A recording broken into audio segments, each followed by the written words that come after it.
We want them to be the best that they can be. And that has truly been the gift of starting this academy from a place of pain. And it's led to a greater purpose where we're now impacting thousands of young kids. You might not recognize the voice of today's guest, but you've likely seen her defy gravity, flipping across the balance beam and landing with a smile. That's three-time Olympian Dominique Dawes on founding the Dominique Dawes Gymnastics and Ninja Academy. Multiple locations throughout the DC region and many more on the way with private equity backing. Welcome to Founding DC, where we talk with bold entrepreneurs shaping the future of business in the DC area and beyond. I'm your host, Dan Simons, restaurateur and co-founder of the DC-based restaurant and catering company, Founding Farmers. My guest today is Dominique Dawes. Her story is one of grit and heart and gold medals. She also has lessons for every entrepreneur about turning pain into purpose and scaling with intention. Founding DC is recorded in front of a live studio audience in partnership with WTOP News and is presented by NFP, an Aon company, delivering the insurance and risk management expertise, insight, and service you need. Learn more at nfp.com. I also want to thank our sponsors, Shulman Rogers and the Georgetown University Entrepreneurship Program at the McDonough School of Business. Let's jump back into my conversation with Dominique Dawes, three-time Olympian and founder of the Dominique Dawes Gymnastics and Ninja Academy. Dominique, welcome to Founding DC. Thank you for having me here. We have so much to talk about: your journey, your present, the future. I think of gold medals. I think of that journey. I think of entrepreneurship and Dominique Dawes Gymnastics and Ninja Academy and growing that. I think of the trauma and the damage on parts of your journey, some that people can see and some that people couldn't see. But more important than any of that, I'm thinking right now about Kateri and Quinn and the twins, Lincoln and Dakota. Tell me something in the last week that one of them has done to make you laugh or melt your heart. Oh my goodness. They make me cry every day. They make me and my husband cry every day. I don't know, those are the special moments in my life. Even this morning, three of the kids gave me a kiss at the door. And I said, I'll see you soon. I always say, see you soon. And then Dakota came running to the car and gave me a kiss and said, how long are you going to be gone for? How many days? And I said, no, it's just a couple of hours and I'll see you after school. And I think it's just those moments where, oh my goodness, you started off about my kids. It's just me starting to cry. I'm a very emotional person and my kids matter so much to me, and very much starting the academy. The motivating force behind that was my 4 kids. I want them to have a better childhood, a better experience in the sport than I had. And they just matter the world to me. And I was hoping to make you laugh. I know. When I thought about, that, because these little humans that you're raising, they're funny. Oh, they are. They do funny things. Yeah. And whether you meant to or not, you also signed up for twins. I know. How do we mean to? My husband, Jeff, and I, we're blessed to have Kateri, an 11-year-old, Quinn, a 9-year-old. She was a little bit of a surprise. So we found out we were pregnant with her at 11 weeks. And then even blessed after that with a set of twins. And I didn't know that twins ran in my family. I have a set of twin cousins, fraternal twin cousins. And when I found out I was pregnant with twins, the midwives told me, oh, well, if you have fraternal twins in your family, that's going to be in your genes. And so I cried those whole 39 weeks of pregnancy with twins because I didn't think I could fit 2 babies in this body. But somehow I did, pushing over 200 pounds. My husband was like, please slow down.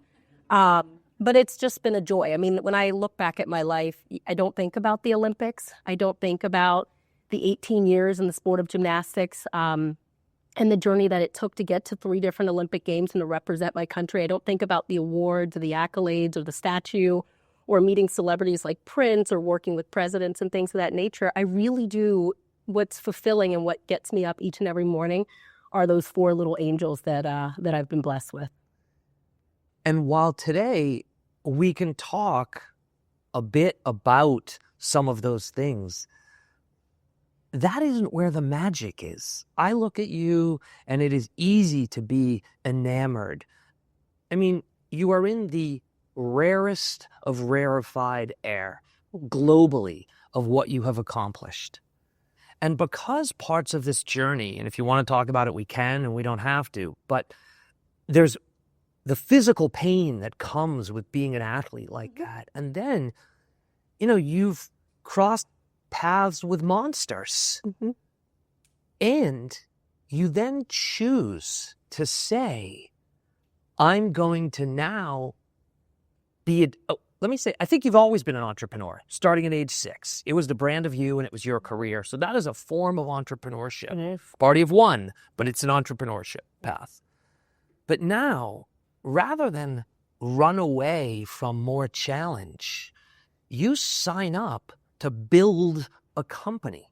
And you told me that the Dominique Dawes Gymnastics and Ninja Academies was birthed from a place of pain. It was. How do you parlay or transition those downsides into now something amazing?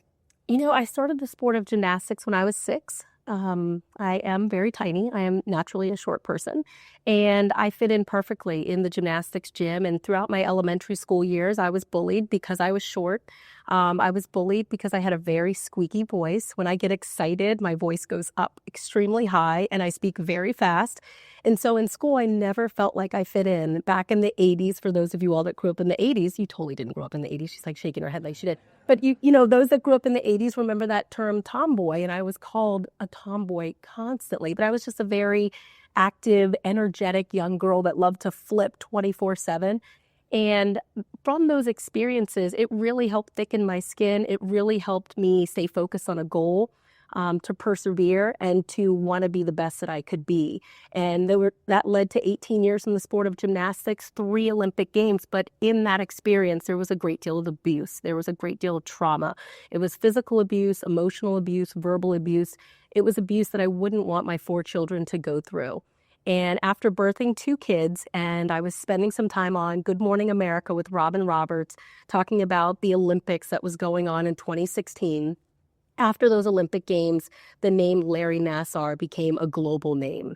And Larry Nassar was my Olympic team doctor for 2 of my Olympic Games. He was the Olympic doctor in 1996 as well as 2000, and he abused hundreds of young survivors that came forward and has now sent this gentleman to prison for the rest of his life.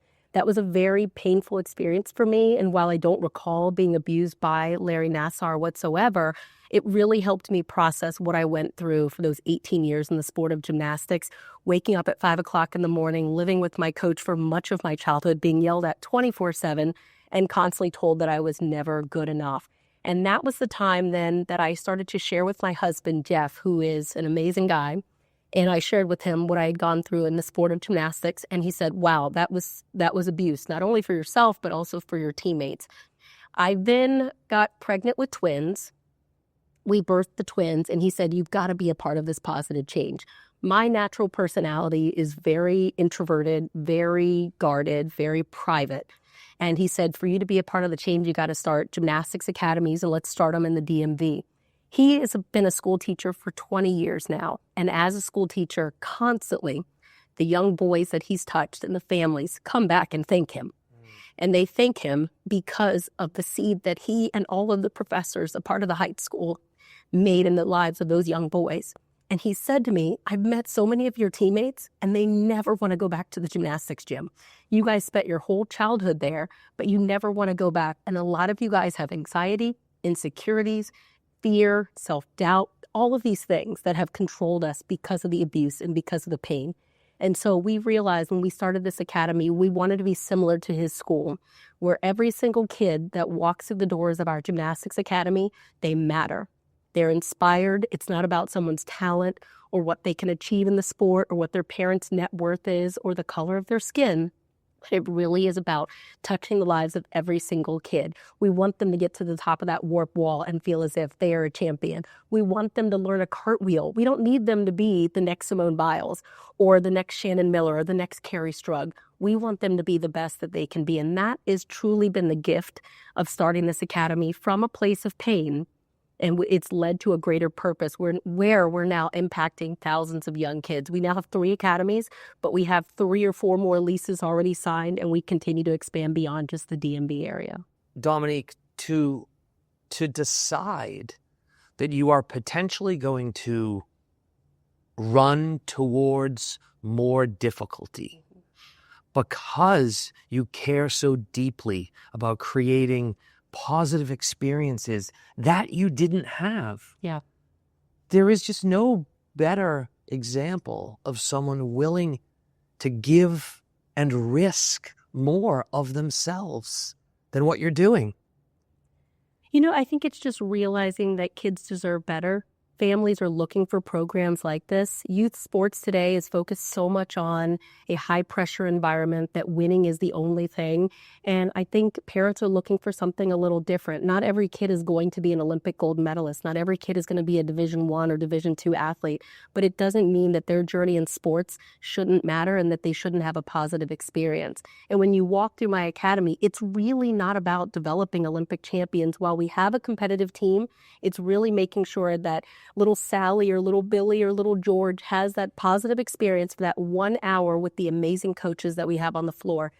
For the first 5 or so years, I ran the academy, all of the day-to-day operations, and hearing you guys earlier, oh my gosh, I woke up every day with anxiety, but I went to sleep with anxiety. And as an entrepreneur, I just cared so much about the experience that our families were having and that the kids were having, and that I wanted to make sure we were delivering. And so I interviewed every single potential coach that wanted to be a part of our academy. And I wasn't looking for the next high-level coach that was going to be on the floor. I wanted to make sure, first and foremost, the coach loved working with kids, had a passion for working with kids, and also recognized the impact that we were making and that he or she is a role model. While my name is on the building, it says Dominique Dawes Gymnastics and Ninja Academy. The kids walk through the doors and they are excited to see Coach Eric. They're excited to see Coach Jackson. They're excited to be inspired by Coach Katie, who is still with us from day one. And they've changed the lives of thousands of kids. And so when I started the academy, I think I knew parents were yearning for something where their kid mattered. And it wasn't about the gold medals. It wasn't about getting to that next level, but making sure they had a positive, encouraging, and fruitful experience each and every time they were walking through the doors. Most people seem to repeat the negative experiences that were sort of put onto them as kids. And we see this especially with child stars, prodigies, world-class Olympians starting at that young age. Yeah. How are you ensuring that you give these kids what you didn't get? Yeah. I think having the academy, I think you guys as siblings, I started it with my husband. And I'm not trying to put myself down, but he is my complete opposite. Very much so. Yeah. Yeah, really? I know, right? It's like so awesome, right? Yeah. And he's my complete opposite. And he is very much, he has told me since the beginning, he's like, from my experience, I know what not to do. And from his experience with being a school teacher and the loving household he came from, I didn't have that he knew what to do.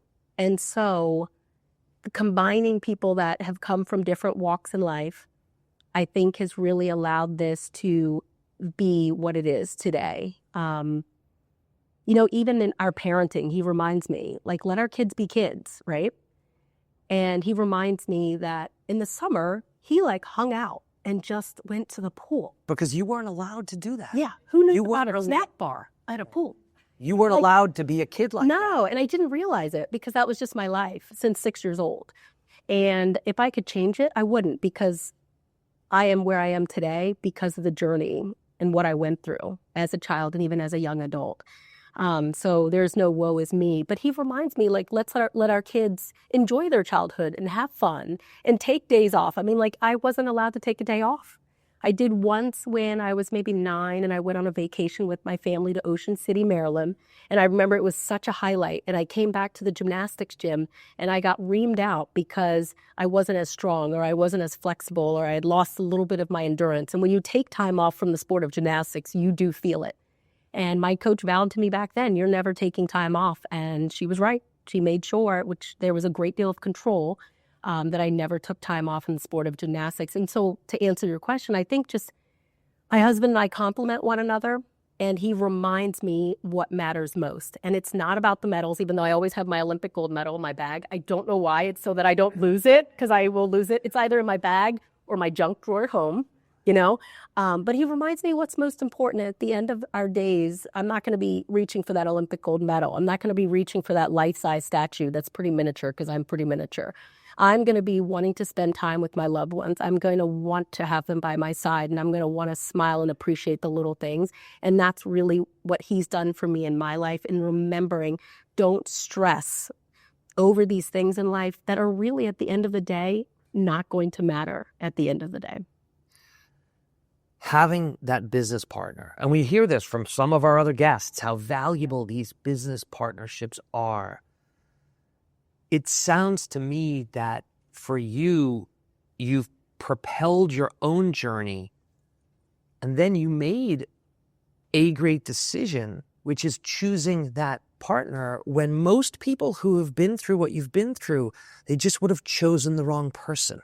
Oh, I think what in our pre-call, I talked about that. I had many choices, then they were bad choices, you know. But I think I woke up, I spent time, I'm a strong believer. So I spend a lot of time in peace and quiet, not as much now as a mother of 4. But I try not to control and think that I have control over my destiny. I wake up each and every day and I drop down to my knees and I thank him for another day. I don't ask for another academy to be opened. I don't ask for my numbers to go higher. I ask for his will to be done, because I know that many times when I try to take control of my life, I will lead myself in the wrong direction and be motivated by things that will not be lasting and fruitful in the end. And I think, you know, that's really just been my driving force, is just making sure that I know that I'm not in full control. But Jeff, having him as a partner in life, a husband, and also by my side throughout the business has been wonderful. And even the day when I came home from working, because again, it's 24/7, many times we had so many sewage leaks. I would always get the calls for sewage leaks. It's a restaurant thing too, just Okay, so you yeah, know. yeah. So It's just- it's yeah, like I'm that's sitting the there thing. waiting for Roto-Rooter. You're working on food or you're working on gymnastics. Yeah. No, I'm calling the plumber. Everything. When you're running it, the day-to-day operations, it's 24/7. And one day I came home and I said to my husband, you know, I'm ready to bring in actual business partners. I know you said my husband's a business partner, very much so, but actual business partners that have been there and done that. And I think the decision in bringing in business partners for me was me recognizing I wasn't spending as much time with the people that mattered most to me. While my husband and I would talk 24/7 about business, and he was like, there's more than just business. There was also my kids that came to me, a couple of them, but mainly my oldest, came to me and said, you work too much.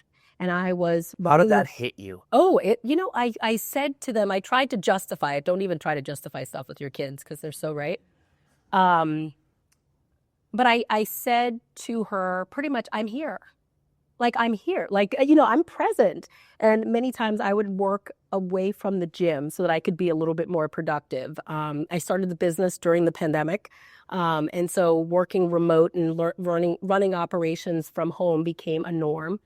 And I said that to her and she's like, but you're not here. And even though my body was present and around the kids, I was constantly looking at my phone, or I would constantly have to check emails, or I was constantly, arranging something. And I think a light bulb went off and I realized, you know what?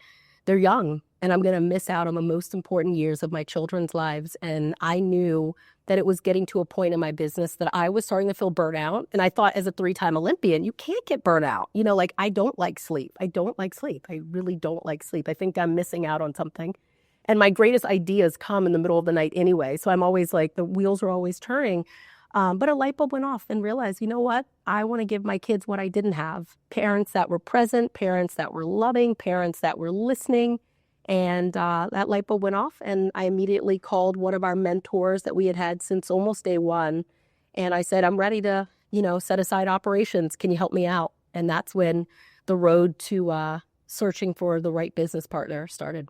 So now you've not only launched this business and grown this business, you've had the vision to realize how the business wraps around you, and you want to control it instead of it controlling you. Exactly. So you'd say it's bringing business partners, which I know in this case means private equity.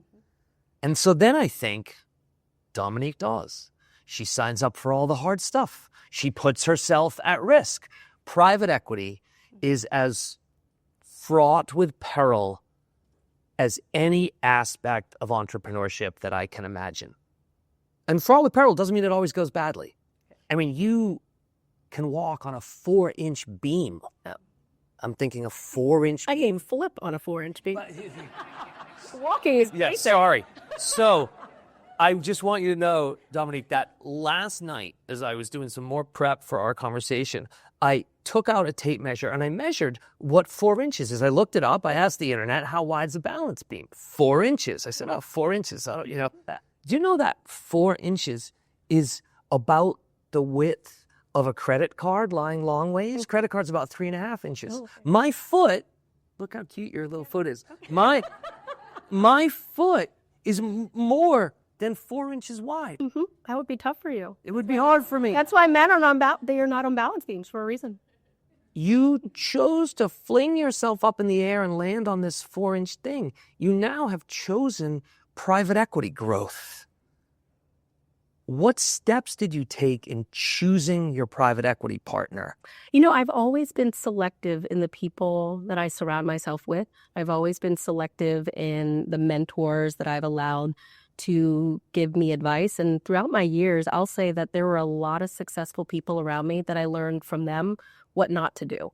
And I kept them around so that I could learn again what not to do. There were a few that I think made right decisions where they were not only successful, but their life really was happy and fulfilling. And they cared about their family and they cared about others and knew the importance of making an impact in the world around them. And so I knew when searching for the right business partner, I wanted a group of individuals that were like-minded. It wasn't just going to come down to numbers. Though I am the breadwinner for my family, I do stress over the fact that colleges are $70,000 or $80,000 a year. I tell my kids, you don't have to go to college. So I do worry about those things, but at the same rate, I think about the people I surround myself with and my brand.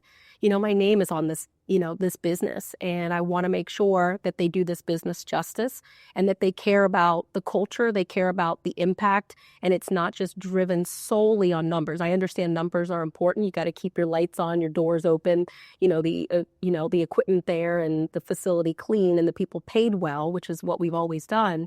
But the character and culture really mattered greatly. And that path was not what I envisioned it would be. I had no clue what I was signing up for. And so, it was nice to see a number of private equity firms that were interested in the business. The search was not an easy one whatsoever. And the due diligence process was a challenging one because I was pretty much a management team of one. And even the leadership there had said, it's going to be a lot for you, like to go through this due diligence process. And it's all going to be on you. So we're going to be patient. Because I think the majority of businesses that they would acquire had a team of individuals that would get all this, we need all these reports. We need to see this, together. Show us this, prove us this. Yeah. Why does it say this? In addition to me interviewing people daily, in addition to me running the day-to-day operation. Calling the plumber. Yes, exactly. Yes, in addition to me being a wife, in addition to me being a mother of 4, in addition to me jumping on a plane for a speaking engagement. And so it was challenging. But my husband had my back every step of the way. I would lean on him and cry on him a lot. But I knew that this was the right decision, that bringing in, a group of business partners that could help us take this business from 3 locations to 50 locations, I would need that support. And, we landed on an amazing group, Trivest Partners based in Coral Gables, an amazing team of people that really care about the impact that we're making. And we're aligned with values. They really have involved me in the CEO search. I knew from day one, and I said, please fire me day one. And they're like, no problem. That I really wanted to step away from a number of the day-to-day operations and to entrust this brand and what we've been about for the nearly 5 years that I had been nearly running it was hard, but then it wasn't hard because of the team of people that we selected. There should be a gold medal for business of going from founder and CEO to founder and brand ambassador. Yeah. Dominique, what you have accomplished in these last 5 years since you started the business, and I just want to emphasize this because I realize you haven't had a 30-year business career. This is new. It just shows everyone, if they look at you closely, that the unique points of difference are not your athletic ability and not just your tenacity. There is something in you that allows you to keep going and to keep learning. Dan, I feel as if I've been a business person for 42 years, since the minute I stepped in the gymnastics gym at 6 years old. There was always a commitment, a dedication, a drive, a goal that I was striving for. I look back at my journals from when I was 10 years old, 11 years old, and I'm writing that I want to go to the 1992 Olympic Games. I've got 4 years to get there. Now, what do I need to work on? Here are my strengths. Here are my weaknesses. And there was a commitment. I was waking up when I lived with my parents. It was 4:45 in the morning. Then when I moved in with my coach, 5 o'clock in the morning. So I've never liked sleep. I guess it's just how I'm wired. But my dad was a garbage man. He owned a trash company. He was out of the house at 3 a.m. and he would come back home after 8 p.m. I didn't really see him much. And when I was home on the weekends, he was also kind of resting and getting ready for the week. And so I know that entrepreneur spirit has always been in me, with my uncles as garbage men and my grandfather owning a great deal of property in Tacoma Park and being a garbage man as well and owning multiple companies. So it's always been in my DNA, and it really helped me prepare for opening the Dominique Dawes Gymnastics and Ninja Academy. I mean, just think, 18 years in the sport.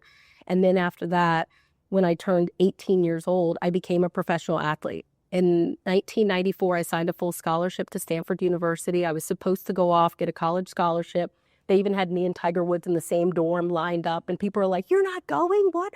And someone, a little birdie, got in my ear and said, "Hey, there's an Olympic Games 2 years from now in Atlanta, Georgia. You have an opportunity to make history." Even though I had already been at the 1992 Olympic Games in Barcelona at 15 years old, but I had an opportunity to be a professional athlete and make history. So I signed away my eligibility at Stanford. Unfortunately, there was no NIL money back then, or I would have raked it in. That would have been awesome. And so I became a professional athlete. I've had to manage things with agents, managers, publicists, things of that nature. That's just been my world. And so I think that really prepared me to open the bricks and mortar of the academy. There were a lot of highs, a lot of lows, a lot of lessons that I've learned throughout this journey. And I think just 42 years being in business, it's just been a part of my DNA.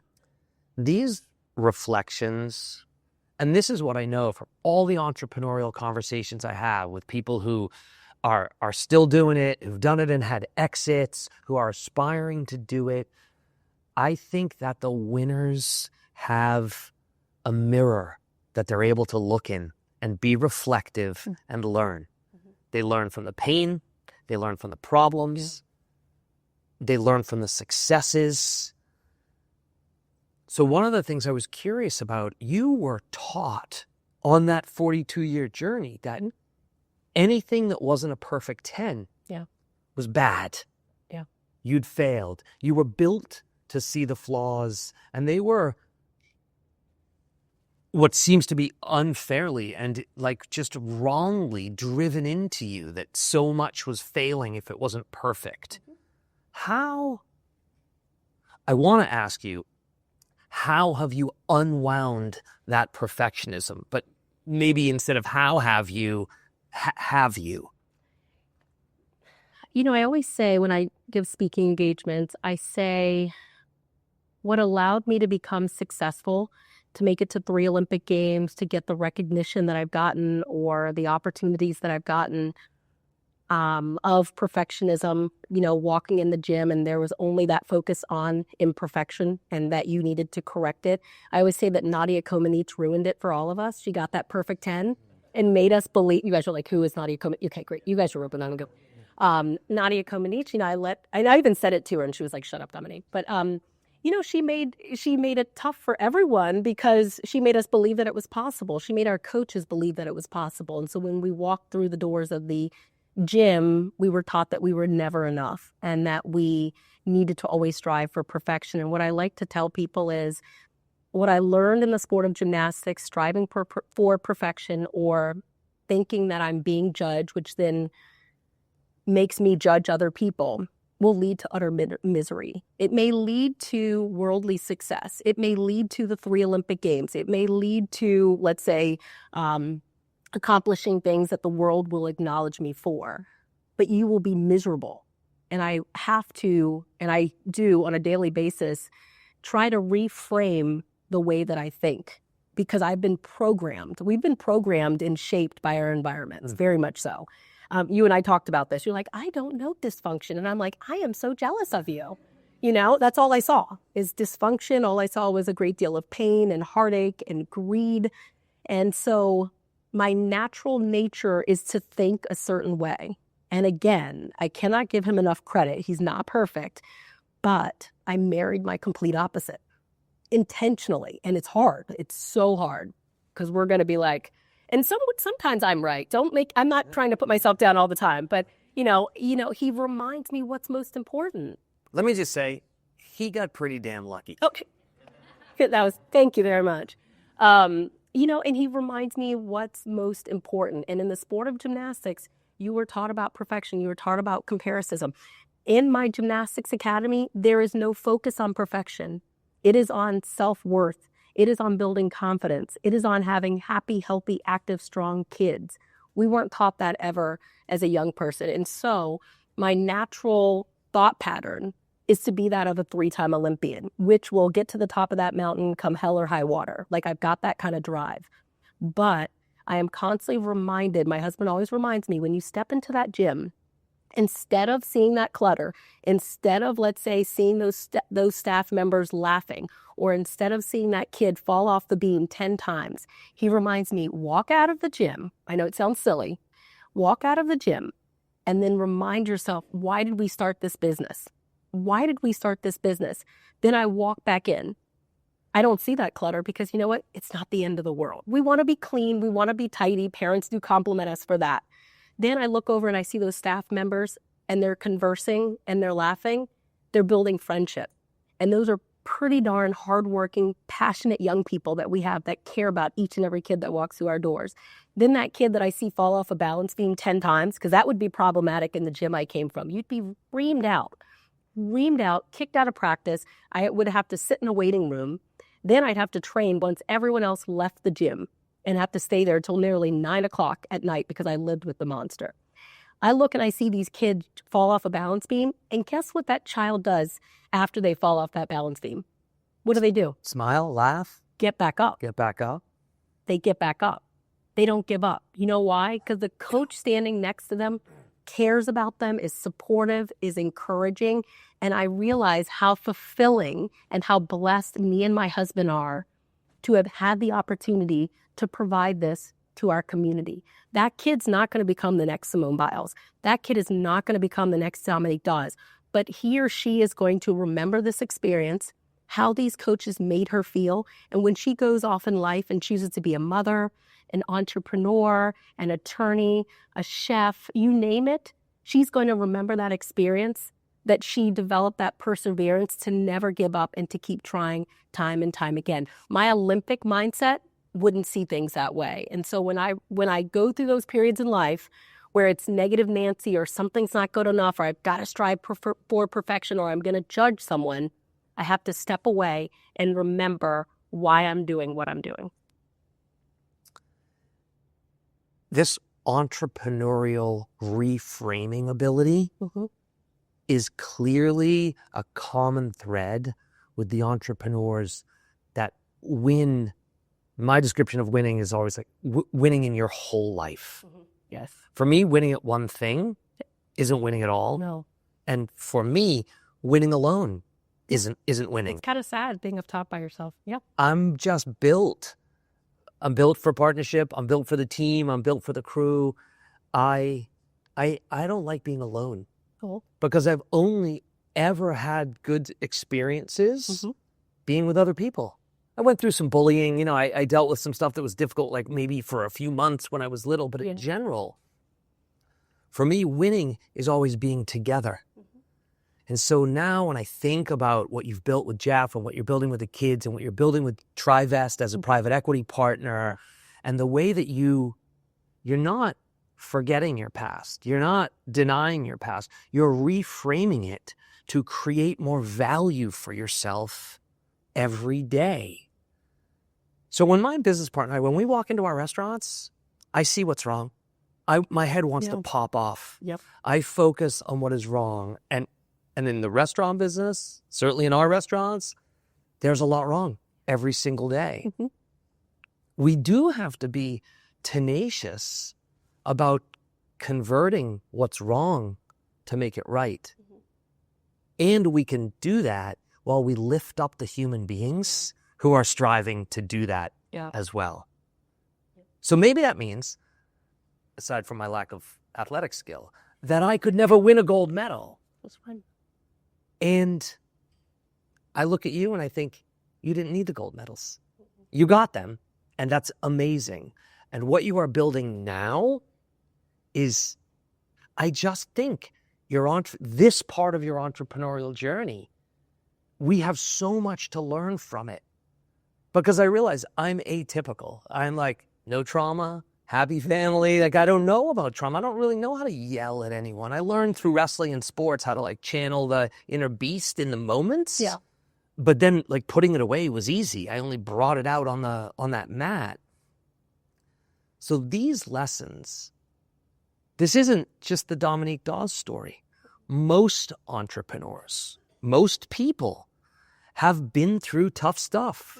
And if you bring the worst of that into your leadership style, your business won't optimize. You won't hit the goals, whatever the goals are, because you do have to lead others. Yeah. Are you enjoying this phase now where it can be about the leadership and the sharing? I enjoy it because I have an amazing group of people. They care. We're aligned with values. Yesterday, I met with my CEO, Adam, along with my husband. We grabbed lunch, and it was full of laughter. It was full of the highs and the great experiences. We talked about some hardships that are going on, which happens in the entrepreneurial journey and the business journey, especially right now in the DMV area. But we have this very positive and hopeful outlook about things. And we focus on something we called gold medal moments. And as you mentioned, yes, I have that gold medal. But for me, seeing a kid walk into our academy smiling and then seeing a kid walk out of our academy sweating and smiling, it's to me much brighter than my Olympic gold medal, because that's going to be lasting in that young person's life. And the seeds that are being planted each and every day in our gymnastics academies in Clarksburg, in Columbia, in Rockville, in soon to be Ashburn, and soon to be Silver Spring, and soon to be Alpharetta, Georgia, and even beyond, those are things that are going to last and ripple for generations to come. Kids are going to look back at their experience at the Dominique Dawes Gymnastics Academy with whoever their coaches are and say, wow, I learned so much, not only physically, like I learned that cartwheel, or I was able to overcome that obstacle in our ninja challenges, but more importantly, they became stronger. They developed as a whole child. We like to say that. It's the whole child development, their physical strength. And we live in a culture today where many kids are sedentary, many kids are overweight or obese. We're challenging that. We're making sure they're not only up and active, but they're enjoying it while they're doing it. Emotional health, mental health, that is something that many kids struggle with today. And also social health. When I was in the sport of gymnastics for those 18 years, I really wasn't allowed to develop true friendships. Everyone was my competitor. I came from an individual sport where I wanted to beat you and they wanted to beat me. And so in our academy, we focus on fostering friendships. We want kids to get along. We want them to give each other a pat on the back, a high five. We want them to tell each other that they believe in them. They're smiling, they're laughing, and they're even doing play dates after gymnastics practice. I'm like, what is that? And that's fun, and that's what we're doing. And it's developing the whole person. And at the end of the day, those gold medal moments that are happening in our academies on a daily basis, because we're open 7 days a week. I didn't think about that when I started my business. Yeah, there's no day off. So, like you could, yeah, you're probably open 7 days a week too. Yeah, okay, yeah, because I love those cupcakes. But, like that, you're changing lives, and it's going to be for generations to come. And that's what's so lasting for me. Again, that gold medal, I'm not going to be reaching for it if you look at it, and I'd love to pass it around and let everyone see it. It's tarnishing. It's not going to last forever. Even my husband and I have talked about it. How do we melt down this bad boy and split it between our kids and not create a battle? You use it to pay for college. I doubt that. I doubt that. It's funny you say that, because after winning, there was a sign that said, pawn your Olympic gold medals here. But a lot of Olympians struggle. There was one nationally in national news recently, that is struggling. And so I remember seeing that and being like, I never want to get to that point in life where I'm going to be pawning off an Olympic gold medal. But for me, what is more lasting is the legacy that we're leaving behind. And I'm able to leave this legacy behind because of making smart decisions of the people that I surround myself with. And I told you this in the pre-interview, such an important decision in life, and one of people's most important decisions in life is the partner that you choose. Not necessarily the business partner. That's important too. That is really important. But first and foremost, if you choose to get married in life, the partner that you choose. Are Jeff and I, do we have this perfect marriage? Not at all. Is it a rocky roller coaster journey? Yes, at times, because we are, MB's like, please don't go there. It's a marriage, and we care, and we're passionate, and we want to make a difference, and we want to make it work, and we want our kids to be a part of this household and say, that's what I want. I grew up in a household looking at marriages and thinking, I'm never getting married. I'm never going to go through that. I'm going to always protect myself. And so making the decision of who you marry is the most important decision. And then beyond that, the people that you surround yourself with.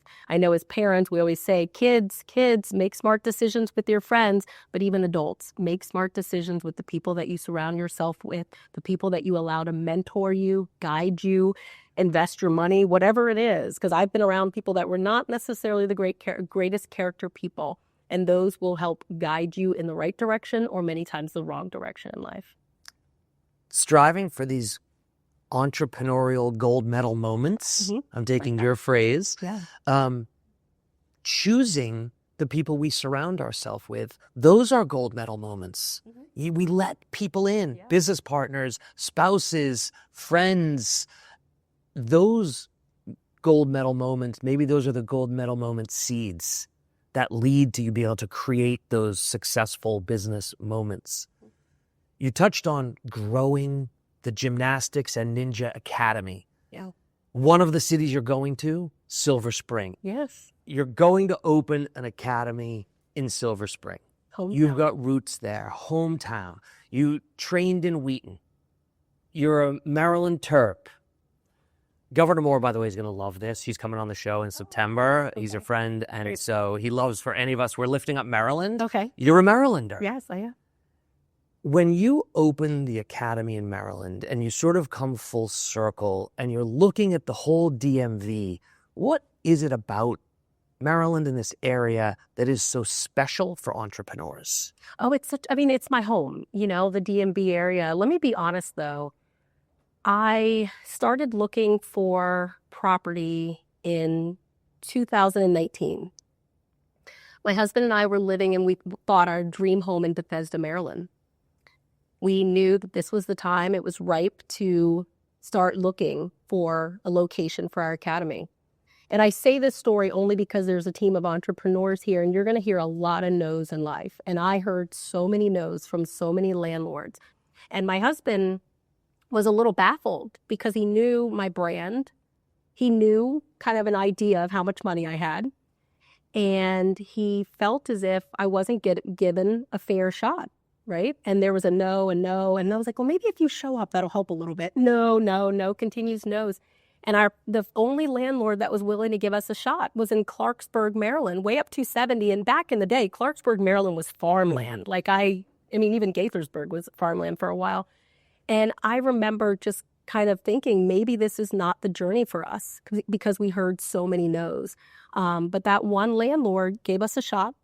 It was our first location, and we signed the lease November 2019. If you look back on my social media pages, I'm sitting there in a half split because I can't split as much anymore. It's very painful. And I'm signing this 10-year lease for nearly $3.5 million and this full commitment. And then all of a sudden, quite a few months later, a global pandemic hits, March 2020. And we were supposed to open our doors April 2020. And I remember thinking, wow, was this the right decision? I thought starting it in my hometown, because I tried Silver Spring, I thought starting it in the DMV, that this would just be, this is just the fairy tale start of a story. And I just remember going through a lot of pain, a lot of self-doubt, and thinking like, are we going to make it through this? This was, Montgomery County, Maryland. Everything was shut down. There were strong, pretty strict mandates on a lot of different businesses. The government closed our restaurants. It was, we never stopped cooking because we did to go. But Okay. I'm with you in that moment of there's nobody indoors. Yes. It's not a great way to run a gymnastics and Not a great academy. start it. There's no one indoors. Not a way to start it. You can't do to-go gymnastics. And I'll try to figure that out someday.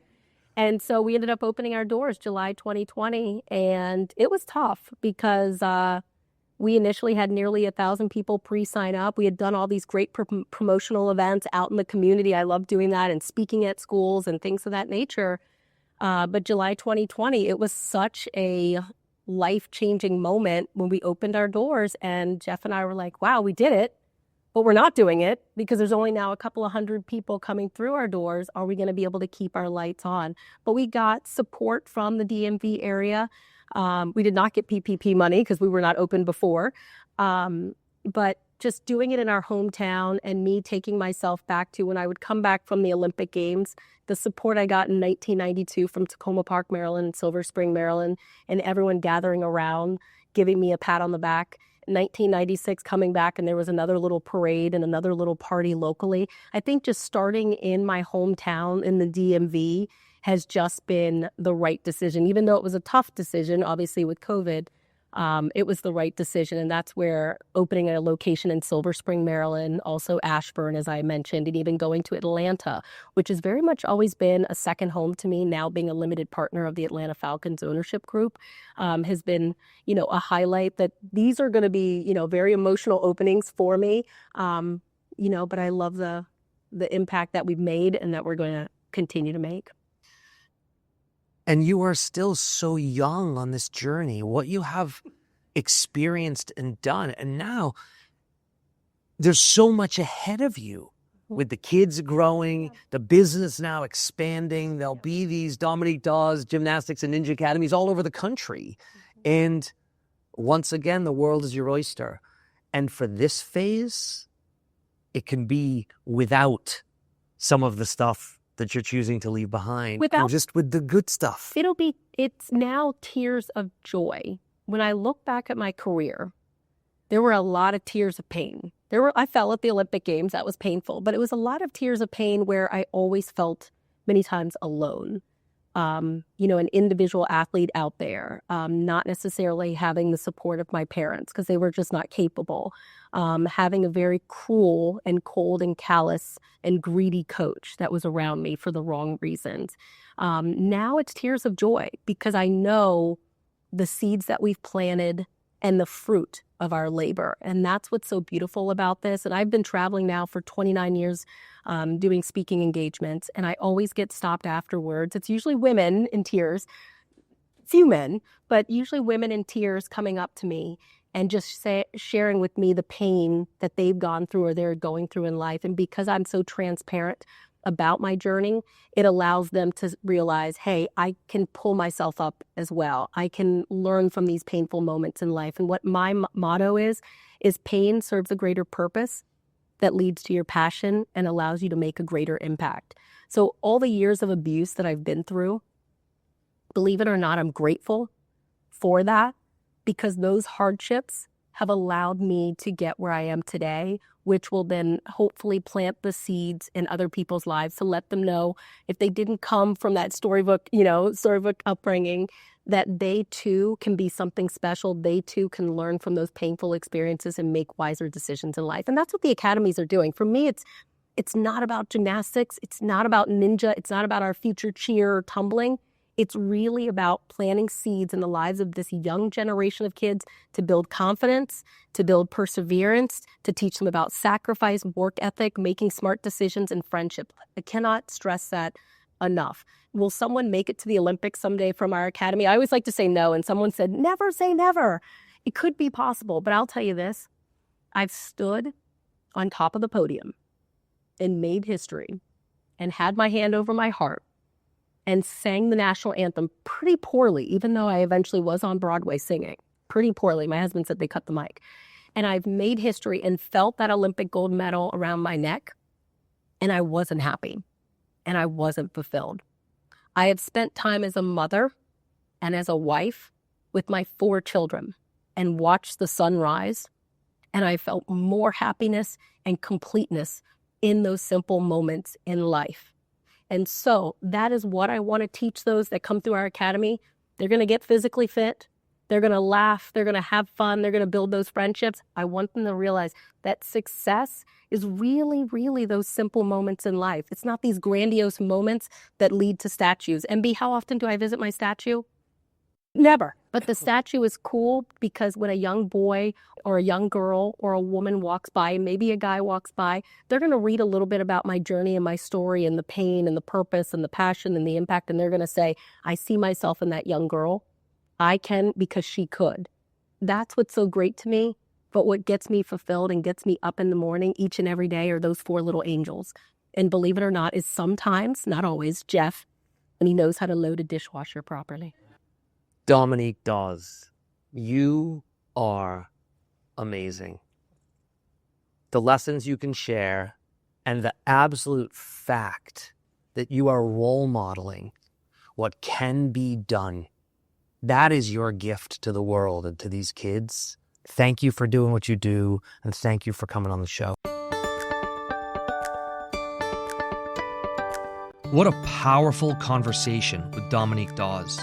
From Olympic balance beams to corporate balance sheets, Dominique's journey is a masterclass in resilience, leadership, and impact. She has redefined winning. She leaps from Olympic medals to entrepreneurship, scaling her business, the Dominique Dawes Gymnastics and Ninja Academy, to ever greater heights. Founding DC is presented by NFP and sponsored by Shulman Rogers and the Georgetown University Entrepreneurship Program at the McDonough School of Business. I'm Dan Simons. Thanks for listening. I hope you enjoyed the convo. Let me know what you think. Drop us a review, share on social with the hashtag FoundingDC, or you can find me on social at Dan Simon Says. Don't forget to subscribe to Founding DC. You don't want to miss our next episode.